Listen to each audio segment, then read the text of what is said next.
A 7th draw in 9 matches at Molineux in the match between Newcastle and the hosts Wolves. It all started so well for Newcastle, though, because they went into the lead with, who else? Callum Wilson's goal. Yeah, it was a good start against the run of play, to be honest. Goalkeeper misjudges it, misses the first chance, but he keeps his composure and an overhead kick into the goal, which is probably more than Newcastle deserved at the time, because I thought Wolves were in the ascendancy. Just a mistake from the goalkeeper. And you were adamant it was not a foul on him. Yeah, no, I don't think it was a foul. I think the keeper's up above everyone there. He can collect it. It's just, I think it was a wet night in Molineux, and you see he just slips out of his fingers there. But Callum, a brilliant second touch there. Obviously missed the first opportunity, but that second touch just to cushion that ball as it's going over his head, and just be able to manoeuvre his body quickly and send that ball goal bound just shows what a cool customer he is. Yeah, 1-0 at that point. It was to be 1-1 because from a corner taken by Pedro Neto, got his 7th assist of the season. Then Mario Lemina back in the team and on the score sheet for the first time for Wolves.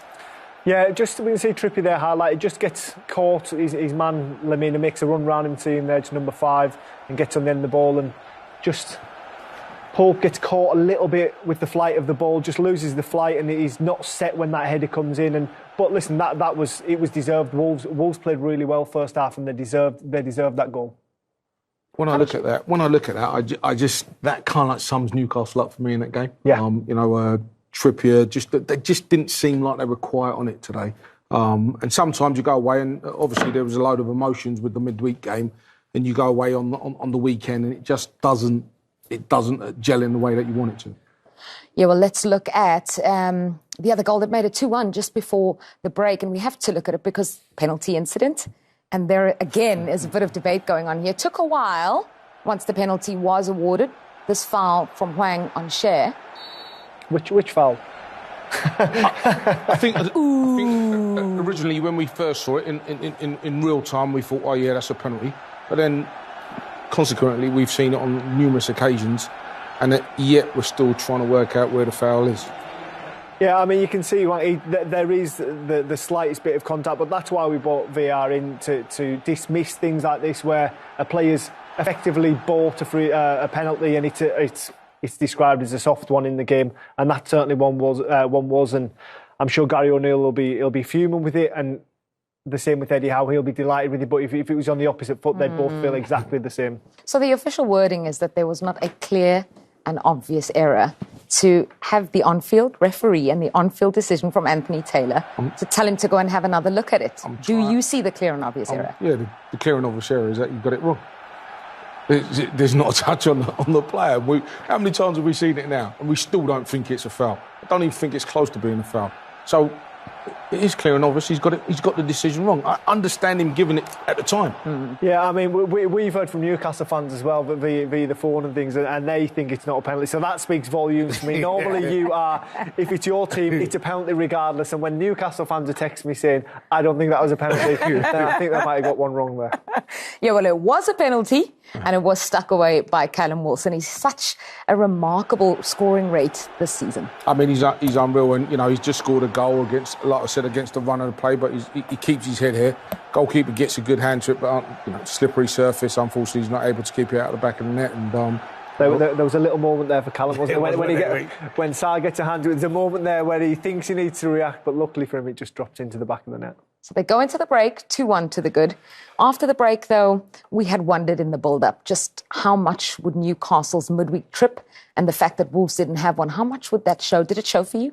I think it certainly did. There was periods in the game where I just felt the Newcastle team just didn't see it. Like here, Dan Burn comes out with the ball. Just look at Newcastle coming out now. They've got the ball. They're on the attack. But look, it's just everything's slow. It's methodical. There's no sharpness. And listen, like I said, the midweek game took a lot of energy out of the players, and it showed. And I think it's only a few minutes later after this that they scored a goal. Here, I think the goalkeeper's got to come and catch that. I don't know why he's punched it. He did it a few times midweek where he punched the ball when I thought he should have caught it. And unfortunately, look, dived in there, gets shoved off it there. And this is great skill. This is great skill here to just cut back inside and score. Yeah, definitely. I think we can see Bruno, for me, just goes to ground a little bit too easy. Normally he would be on his feet, he would jockey a little bit, easy go ground. Anthony Gordon dangles the leg, but it's a weak leg, and from this point on they're chasing it. Brilliant cut back by Hwang, and to just sneak that back into the near corner of Pope's goal is a fantastic finish, shows great awareness, and it was thoroughly deserved at that point of the game, in all honesty. You've told us probably from the beginning this Wolves team will be relentless, they're not going to give up, and they didn't.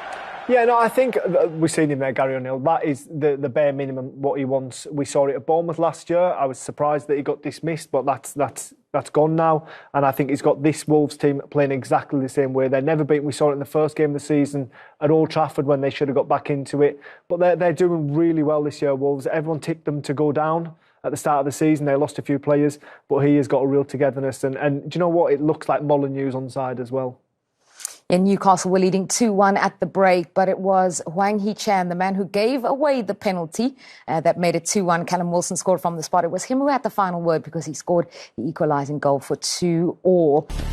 An entertaining 4-goal thriller at Molineux. 2 goals each, a point apiece, and that's how it ends between Wolves and Newcastle. Let's go back to Molineux now and get some post-match reactions. Here's the Newcastle manager, Eddie Howe. Eddie, in terms of physical exertions, was that possibly one of the most hard-earned points of this season?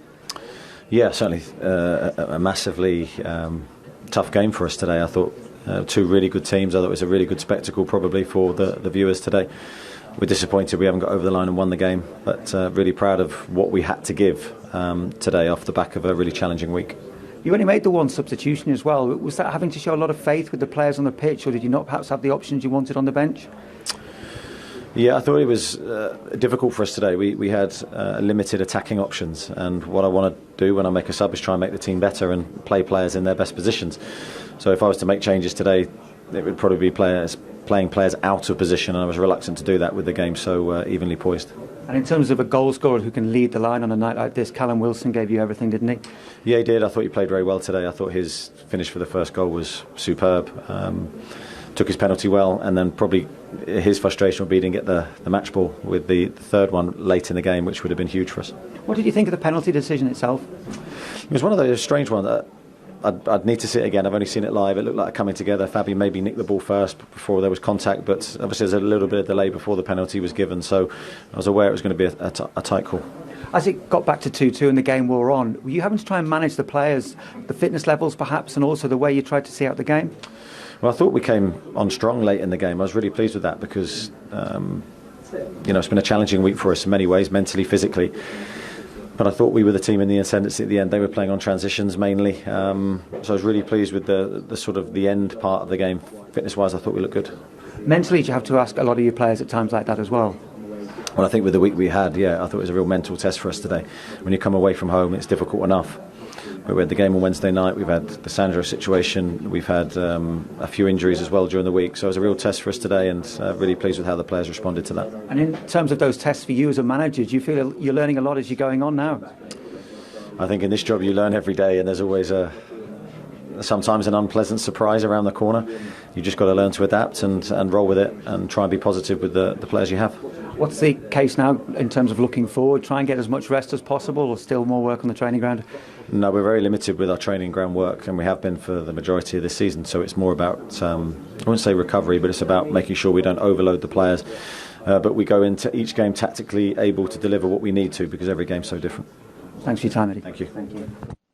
Eddie Howe on one of Newcastle's hardest earned points of the season. He also singled out what you were talking about off air when looking at their options. Who do they have to bring on in attack? And the truth is there was not much on the bench. Well, he brought the one man on really in Willock. He was the only sort of forward-thinking player. He's obviously not an attacker, but they had 2 goalkeepers and 5 defenders, and I think that'll probably give... He'll never come out and say this, but it'll probably give Eddie a little bit of ammunition to go to the board and be like, January, I need some reinforcements. And I think that's fair, especially after they've just lost the midfielder to the 10-month ban. And when you also look at what's coming up then, Les, they have United in the Cup in midweek, they've got Arsenal, and then they also have Dortmund in the Champions League. It makes it very difficult with those injuries, the likes of Isak, who you've already pointed out, Murphy as well, missing out now. Yeah, and that's why, as Glenn said, I think come January, they will look to bolster the squad. It's now about rest and recovery. because what you need to do is go into those games as fresh as you possibly can with those players. And so it's about now resting as much as you can. There won't be much work done on the training ground. Just be trying to keep people ticking over and the games coming thick and fast. Just in the grand scheme of things, after the week that they've had, given how relentless Wolves were in the battle and the fight that they put up today, are you satisfied with the point? I mean, when you go away from home, you score 2 goals, you're leading 2-1. You'd like to come away from it, but I was up at Newcastle during the week, and there was a lot of emotion that went into that game. It weren't just the physical; there was a lot of emotion. Every time they made a challenge, they were up, and the crowd were demanding, and so I think it took a lot out of them today. So I think they'll be satisfied with a point. As much as I wanted to see them win, I think they'll be satisfied with a point today. Let's turn around then, from a Wolves point of view. Wolves, I thought they were brilliant throughout, and they did exactly what Gary and O'Neill would have wanted. They recognised that Newcastle had a game midweek, and they went at Newcastle very early on. They asked questions, and Newcastle looked a little bit leggy first half. And listen, they got their goal through a mistake of Wolves, Jose Sarr, but they showed a bit of character, came back into it. Obviously, a soft penalty was given, 2-1 behind at the break.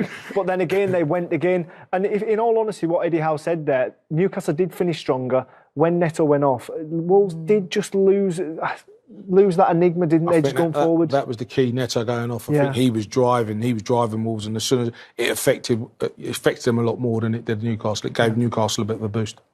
Yeah, what do you like about him? Because he really is pulling the strings, as much as Kieran Trippier, the two of them with 6 assists coming into this one. Trippier perhaps didn't have the best game today. Neto just did what he's been doing all the time. Yeah, and I think, the way he plays and what he does, he's the driving force in that midfield for Wolves, and he gets them on the front foot. He's technically absolutely fantastic. He set plays, everything about him, and the way he drives that club going forward.